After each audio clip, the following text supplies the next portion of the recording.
Et salut les filmmakers, c'est Karim Atrib, j'espère que vous allez bien.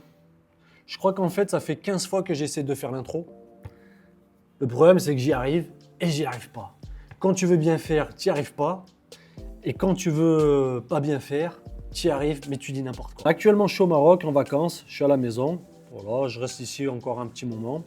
Mais je voulais attendre de rentrer en France pour faire cette vidéo, mais je me suis dit, bon, écoute, t'es là, t'as le matos, t'as la caméra, t'as de la light, t'as les micros, t'as tout ce qu'il faut. Fais cette vidéo. Donc aujourd'hui, on va parler du plug D'Enhancer. C'est un plug qui va pouvoir te donner un rendu péloche avec plein de profils caméra, avec plein de profils de pellicule. Je l'utilise régulièrement, mais je connais aussi le process pour le faire sans dans DaVinci Resolve. Voilà, tu as un process pour faire du film print, exactement pareil comme le plug. Après, c'est tout manuel, hein. Donc l'avantage, c'est que dans ce plug, tout est inclus. Tout est inclus et c'est ça qui est vraiment bien. Donc, que tu fasses de la colo ou non, ce n'est pas la question. La question est que ce plug va rajouter une petite plus-value, voilà, si tu veux avoir ce rendu péloche. Moi, j'ai la version professionnelle, donc D'Enhancer Pro pour DaVinci Resolve. Tu peux l'avoir sur Premiere Pro, After Effects, Final Cut Pro X. On a 63 films profile avec des options de print. On aura du 8, du 16, du 35, du 65 mm, donc ça c'est le grain. Film développeur, film compression, Kodak 23-83, donc ça c'est le best of the best of the best of the best. Dans la quasi-totalité des films, c'est vrai qu'ils utilisent le process de film print avec du Kodak 23-83. On a le Fujifilm 35-13, voilà, film grain, film damage, elation, bloom, film briefs, donc voilà tout ce qu'il y a, tout le reste, tu vois, vignettage, moniteur, fausse couleur, etc., etc. Donc ça va être de l'option. Donc là, c'est une image issue d'une raid, voilà, tournée à Los Angeles comme d'habitude. Et on va partir sur le mec qui est ici. Je vais aller en bas à gauche, donc je vais repartir sur du log. Là, je l'avais directement transformé en Rec 709, voilà. Et là, tu peux voir, boum, mon signal, on est en log. Ici, au niveau de mon scope, tu vois que le signal est très squeeze. Donc, on est très bien. 800 ISO, parfait. Une fois que tu as installé le plug, que tu as mis ta petite licence, tu vas prendre le D'Enhancer, tu vas le glisser, déposer à l'intérieur. Donc, au niveau de la source, nous, on va lui dire de choisir une caméra. Mais tu peux t'apercevoir qu'on a du Rec 709, du Rec 2020, de l'Apple Gamma 2.0, de la CES, etc., etc. Nous, on va choisir une caméra, donc RED. Alors, on a de l'Apple, de l'Arri, Blackmagic, Canon, DJI, Fujifilm, Kinefinity, Panasonic, Red, Sigma, Sony. Ouais, on a à peu près toutes les caméras qu'il y a sur le marché. Il y a Zcam qui n'est pas là. Mais bon, après, encore une fois, c'est un capteur Sony, mais la débayerisation n'est pas la même. Donc, je ne sais pas. Nous, pour l'instant, on va prendre de la Red. Et au niveau de la Red, c'est vrai qu'ils n'ont pas mis non plus toutes les Red de chez Red. On a du Gemini, de l'Helium, de la Komodo, de la Monstro. On n'a pas le capteur Dragon, qui est pourtant un des capteurs les plus connus de chez Red. Alors, est-ce qu'ils ont regroupé Dragon avec le Gemini? Je ne sais pas, je ne pense pas. Mais bon, on va choisir Gemini 5K. Voilà, de toute façon, c'est déjà fait. Le format, on va rester en IPP2, log 3GD standard, parce que c'est en quoi je suis. Et ici, juste en dessous, on va pouvoir retoucher donc l'exposition, la température, la teinte. Alors, on a le film développeur. Celui-ci, on va le laisser comme ça. Nous, ce qu'on va faire, c'est qu'on va aller dans film. On va pouvoir choisir un profil de film. Alors, tac, ça on va. Et on a le print. Donc ça, c'est le plus important aussi. Le film et le print. Donc nous, on va lui dire, moi, j'aimerais bien. Alors, tu peux voir que tu as une flopée de films. Donc, de péloches. Voilà, la péloche, voilà, Fuji Color 100. Ça, j'aime plutôt pas mal. Après, ici, tu as le push et le pull, tu vois. Ça permet de plus ou moins interagir sur l'effet de la péloche. Donc ça, c'est que la péloche, hein, c'est que le film. Après, on a en dessous print, voilà, l'imprimé. Et là, on va choisir, donc moi, un 23-83. Et là, directement, tu vas pouvoir constater que sur ton signal, enfin sur mon signal au niveau de mes scopes, voilà, que le signal s'est un peu plus agrandi. On a récupéré de la saturation, des contrastes, un peu plus de dynamique, tu vois, c'est un peu plus punchy. Tu vois, si je le mets en linéaire, tu vois que c'est relativement plat. Donc on a la péloche au-dessus et nous, on veut imprimer du 23-83 sur cette péloche. Voilà, c'est un process via le plug. Tu as la cible du blanc, tu vois, target. Je ne vais pas trop non plus y toucher hein, parce que j'aime bien l'effet de base, tu vois, du 2383. J'aime pas trop le dénaturer, tu vois ce que je veux dire. Mais bon, on peut retoucher aussi l'exposition. Voilà, je regarde toujours mes scopes, hein, je ne vais pas non plus monter là-haut à fond de balle pour rejoindre le niveau 100. C'est pas ça le but. Hein. Le but, c'est vraiment de récupérer une exposition qui est plutôt correcte. Voilà, le contraste, essayer de pop-up voilà, un petit peu, mettre un peu de jus, color density. Hop, voilà, je veux remonter un petit peu, voilà, la saturation. On va pouvoir aussi l'ajuster. On va la laisser à 100, c'est très très bien. Pareil, tu peux retoucher ton exposition, pareil. Donc la compensation d'exposition. Le mieux, c'est de le faire peut-être... Enfin, moi, je le fais comme ça parce que je préfère déjà me donner un style.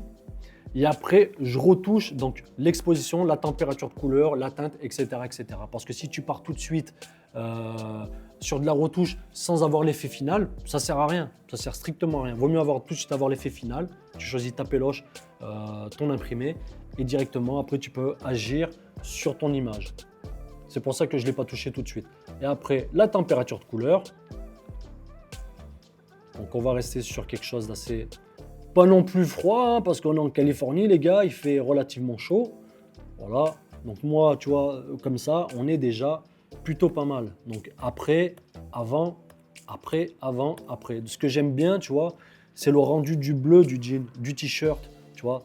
L'épaule, les skin tone, on est vraiment sur de belles couleurs. Donc si tu vois, si je vais sur le Vector Scope et que je prends ma petite pipette qui se trouve ici, qualifier, et que je la passe devant sur le visage, tu peux t'apercevoir que sur mon Vector Scope, on est exactement sur la ligne des skin tones. Sur le développeur du film, on a le contraste en boost.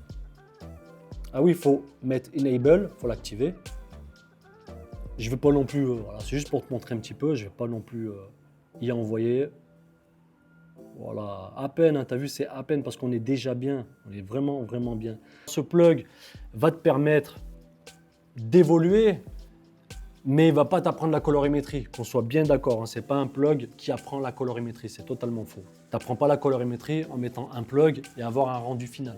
Tu n'as rien appris là en fait, je ne vois pas ce que tu as appris. Donc là, c'est exactement la même chose. Il faut savoir travailler avec le logiciel, connaître ses médias, l'échantillonnage, voilà, les résolutions, jusqu'où on peut aller, si c'est du 8 bits, du 10 bits, si c'est du RAW. Voilà, tous ces trucs-là, il faut bien y prendre en compte.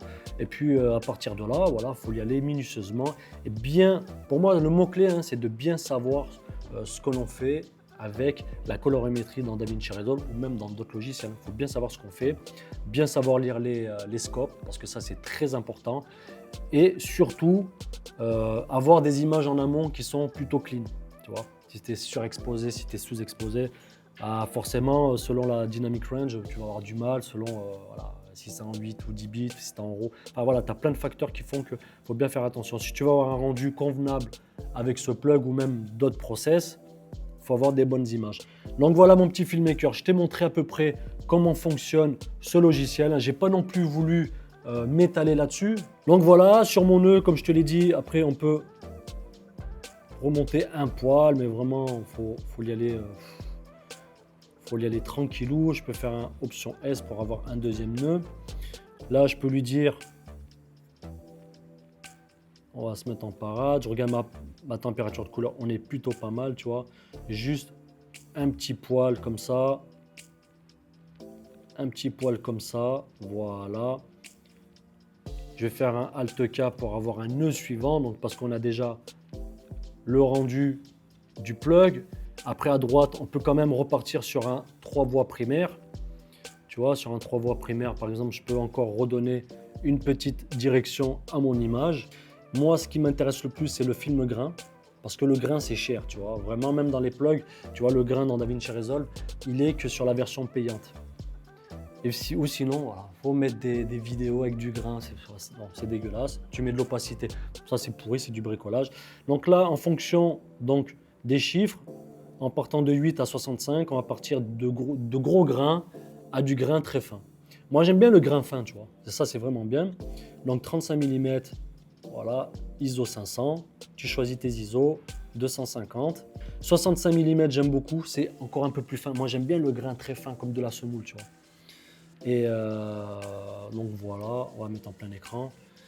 Et là, mon petit gars, tu vois, ce genre de rendu, moi, je kiffe de ouf, tu vois. Je kiffe vraiment de ouf. Et tu vois, ce genre de... Moi, j'aime bien. Tu vois, ça, c'est mon délire. C'est ce que j'essaie de retranscrire dans mes prods, même dans ma patte. Et même sur tous les clips que j'ai fait à Los Angeles, tu vois, j'essaie de retranscrire un délire comme ça. Je suis pas, tu vois, dans les trucs... Tu vois ce que je veux dire, les... Tu vois, je suis plus dans... Je préfère, tu vois, le cut pur, tu vois, le vrai cut dans l'art, tu vois, et une belle colorimétrie. Et là, pour moi, c'est bingo. Tu peux repartir sur un 35-13. Tu vois que c'est pas pareil. On est sur un peu, voilà, des tons un peu plus froids. Du Endura Glossy. Tu vois, tu choisis. Honnêtement, le 2383, pour moi, c'est vraiment le banger. Celui que j'aime le plus. Après, sur la péloche, ton type de péloche, comme je t'ai dit, tu choisis. Hein. Tu as du noir et blanc, tu as du Ultramax. Tu as du Vision 3 en 50D, 500T, tu vois. Hop.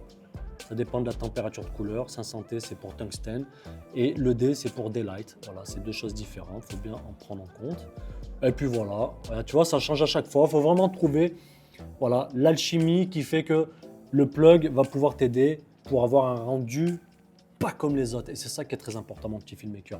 Eh ben écoute, moi, je t'ai montré le plug avec objectivité. Hein. Soit ça t'intéresse, ou soit c'est pas fait pour toi. Mais il faut vraiment le prendre et l'acheter que si tu veux l'utiliser pleinement et que si ça t'intéresse. Il ne faut pas l'acheter, enfin, vu le prix, c'est très compliqué. Il ne faut pas l'acheter si tu veux l'utiliser une fois dans l'année ou une fois tous les 6 mois. Vraiment, je te conseille de le prendre que si tu as l'argent. Ah, ça, c'est important. Et que tu vas pouvoir faire de l'argent avec. Et ça, c'est très, très important. Mon petit filmmaker, prends soin de toi. N'oublie pas de t'abonner, c'est très important. Lâche-moi un petit un petit pouce bleu. Moi, je suis un peu le Robin des Bois des filmmakers. Hein. Si je peux essayer de te faire dépenser le moins possible, je le fais. Là, pour le coup, je ne peux pas définir le prix. C'est vrai que pour moi, 450 €, ce n'est pas pour tout le monde. Hein. Je le redis encore une fois parce que je tiens à ce que les filmmakers ne gaspillent pas des tonnes et des tonnes de thunes comme j'ai pu le faire moi dans le temps avec tout le matos et gaspiller des thunes à tire-larigot pour tester, pour voir ce que ça donne. Et parce que aussi, voilà, je suis un passionné et que voilà, la passion fait que si tu veux en vivre, faut claquer de la thune de ton côté. Donc voilà, mon petit filmmaker, comme je te l'ai dit, petit pouce bleu, abonne-toi, laisse un petit commentaire et à très bientôt.